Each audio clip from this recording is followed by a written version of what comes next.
नमस्कार दोस्तों। आशा करता हूँ कि आप अपने जीवन में अभ्युदय का मार्ग प्रशस्त कर रहे होंगे। तो आज मैं कुछ उन विषयों पर चर्चा करूँगा जिन्होंने मेरे जीवन में बहुत गहरे तल पर रूपांतरण किया है। तो आज मैं चर्चा करूँगा कि इस बढ़ते उपक्रम के तहत हमारे जीवन में इतनी ऊहापोह और जो उन्माद जो निर्मित हो जाता है, ये क्यों हो जाता है। जैसे कि हम देखते हैं, भौतिक संसाधनों की प्रचुरता तो हमारे जीवन में आ जाती है, लेकिन हमारे जो आंतरिक तल पर ये जो निरंतर अंतर्द्वंद और ये जो उन्माद चलता रहता है, ये जो विक्षिप्तता आ जाती है हमारे जीवन में, इसका कहीं हम लोगों को काट नहीं दिखता है। तो ऐसा क्यों होता है? तो अगर हम गहराई से देखेंगे तो ये जानेंगे कि हम अपना जीवन बहुत ही सतही तौर पर जीते हैं। जैसे कि हम लोग सतही तौर पर अगर हम लोग देखेंगे तो इस बात ही जीते हैं कि हम भौतिक संसाधन तो जुटा लेते हैं अपने जीवन में, जो कि भौतिक उपयोगिता है। जैसे हम लोगों ने आजीविका जुटा ली है, और उस आजीविका की मात्रा में तो फ़र्क होता है।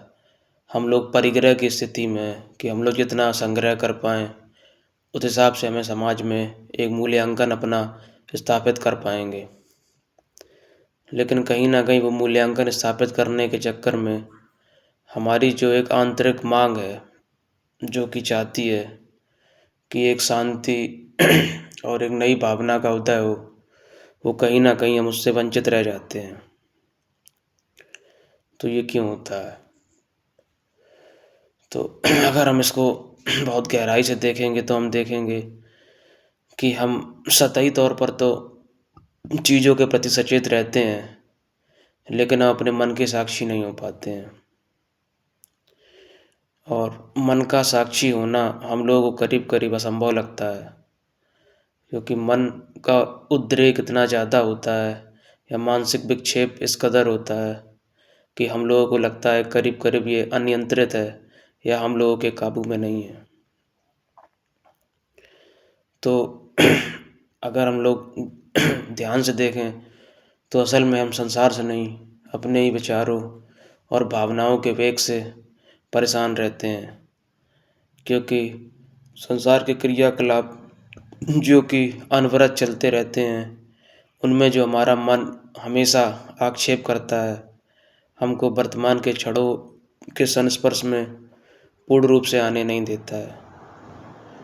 तो इसका क्या निवारण है? तो इसके लिए हम लोगों को ध्यान की प्रक्रिया का सहयोग लेना चाहिए। और ध्यान कोई एक चीज़ नहीं है कि हम आँख बंद करके बैठ जाएं, या इसको कोई प्रक्रिया में नहीं हम बांध सकते हैं। ध्यान एक सतत धारा है, जो कि हमें 24 घंटा अपने मन पर नज़र लगा मन के क्रियाकलापों पर नज़र देने के लिए आग्रह करता है। जैसे कि जो कि हमारा मन है, वो असल में है क्या? वो हमारी भावनाओं, स्मृतियों, विचारों का एक संग्रहीभूत है। और इसको हमने इतना विभाजित कर रखा है, इतना विश्लेषित कर रखा है कि हम लोगों को लगता है कि इसको करीब करीब इसको सुलझाना संभव है। लेकिन हमको इसको सुलझाना नहीं है, सिर्फ इसके प्रति जागना है। हम बाहर की चीज़ों के प्रति सचेत तो रहते हैं, लेकिन बाहर की चीज़ों को विश्लेषित हमारा मन ही करता है। और ये मन विश्लेषित इसलिए करता है क्योंकि हम अपने विचारों के तहत अपनी क्रिया को सक्रिय करते हैं। जैसे ही हमारा विचार हावी होता है, उतनी नियमित हमारी क्रिया हो जाती है। तो असल में हमको इस मन पर हमेशा नज़र अगर हम कहें ध्यान में, हम लोगों को ऐसे उतरना है कि हमें अपने विचारों के प्रति पहले सजग होना है। और विचारों के प्रति सजग होने के लिए हमको निरंतर जो हम संसार में क्रियाकलाप कर रहे हैं, वो तो हमको करते ही रहना है। और बस हमको एक चीज़ ध्यान में लानी है कि हमारे मन पर, जो कि अपने विचारों और भावनाओं पर सतत एक साक्षी भाव हम लोगों को साधना है। और वो साक्षी भाव निरपेक्ष होना चाहिए। वो ऐसा नहीं होना चाहिए कि हम किसी एक चीज़ के प्रति खिंचे चले जाएं और दूसरी चीज़ का हम लोग अपाकरण करें, दूसरी चीज़ का हम लोग अपाकरण करें। तो ये कहीं ना कहीं इससे इसका कोई काट नहीं है। तो ध्यान की सतत धारा में स्थापित होने के लिए हमको बहुत ही गहरे तल पर बहुत सजग होना चाहिए, और सजग होने के लिए हमें शुरुआत में कष्ट सहना पड़ेगा। उसी को साधना कहा गया है, और साधना इतनी आसान नहीं होती है। शुरू शुरू में हम लोगों को जो हम लोगों ने अपने संस्कार निर्मित किए हैं, और उन्हीं संस्कारों से हम लोग संचालित होते हैं। तो अगर उन संस्कारों के प्रति हम लोगों को सजग होना है, और ये बहुत ही सूक्ष्म तल पर होता है, जिस जिसको हम करीब करीब भांस ही नहीं पाते हैं कि असल में हो क्या रहा है। और हम लोगों को लगता है कि हम लोग भारी विषयों की वजह से परेशान होते हैं, लेकिन ऐसा नहीं है।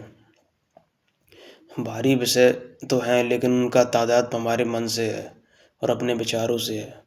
और अगर हम अपने विचारों के प्रति सजग नहीं होंगे और अपनी भावनाओं के प्रति सजग नहीं होंगे, इनके साक्षी नहीं बनेंगे, तो हम चाहे कुछ भी कर लें, हमारी आंतरिक स्थिति में कोई भी रूपांतरण नहीं हो पाएगा। आशा करता हूँ अब अपने आत्मिक उत्थान की ओर अग्रसर होंगे। धन्यवाद।